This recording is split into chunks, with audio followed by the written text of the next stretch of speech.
So now we're into restaurant development, and this is funny. It's sexy from the outside, but not so sexy on the inside. That's a place in Vegas, and I think the MGM Grand. And this is what you're used to seeing, and that right there is very expensive. All that stainless steel costs a lot of money to install, and health inspectors. So, yeah, we'll get into that. Restaurant development, heavy tenant improvement. There is just a lot going on with these projects. We need to have a very active, accurate point of sale systems, and these systems are getting smarter and smarter every year. And as you know, um, and the kitchen equipment is super expensive and is typically unique to that style of cuisine. You don't have a Mexican restaurant and then all of a sudden it turns into Chinese and the kitchen stays the same. It's going to be a different layout in terms of how the food is prepared. Bar equipment and all these inspections, the health department is constantly making sure we don't die from the food or the drinks, and so there is a lot of investigation and required in health and safety inspection. There's a lot of demand for refrigeration and freezers, and the health department gets involved with that too. But you have to have adequate space for all that. And again, the ease of parking will always be an issue. Can the people park easily, hop in your restaurant, and have a good time? So the back of house, and this is where we're talking about a line where all the kitchen is prepped. And this takes about 30 to 35% of the total square footage of the retail spot. Um, Food storage and preparation, cold storage, wine storage.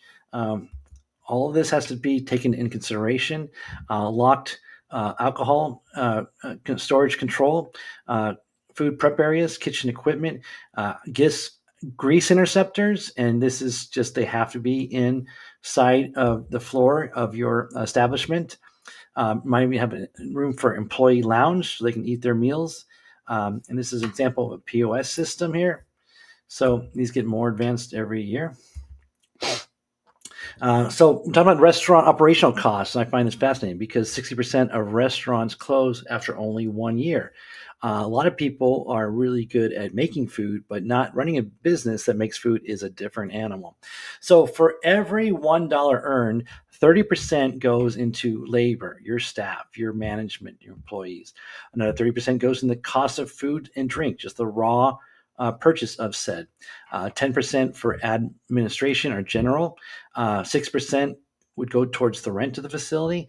Utilities, another 6%. Debt management, because you're forking out in a huge loan to get this operational started. That's another 6%. And 2% would be towards advertising and marketing to get people to come to your location. With social media, that might be a little cheaper now, but anyhow, that leaves you with 10% profit, and that may or may not be enough. And that's if all of these issues are addressed and properly managed, which is typically not the case. Mixed use development, multiple uses, live, work, and play. Isn't this exciting? All these people are having so much fun. So, these are projects that are near and dear to my heart. I love the complexity of them.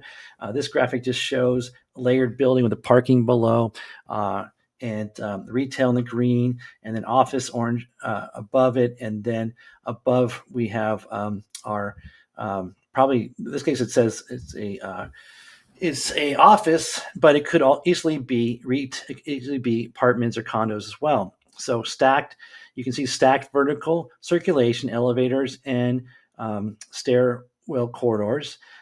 We want to separate different entries for different types of vehicles, whether they're going to be there for the retail uses or the office uses, are the housing uses, different parking entrances and exits, and different locations within the parking structure below.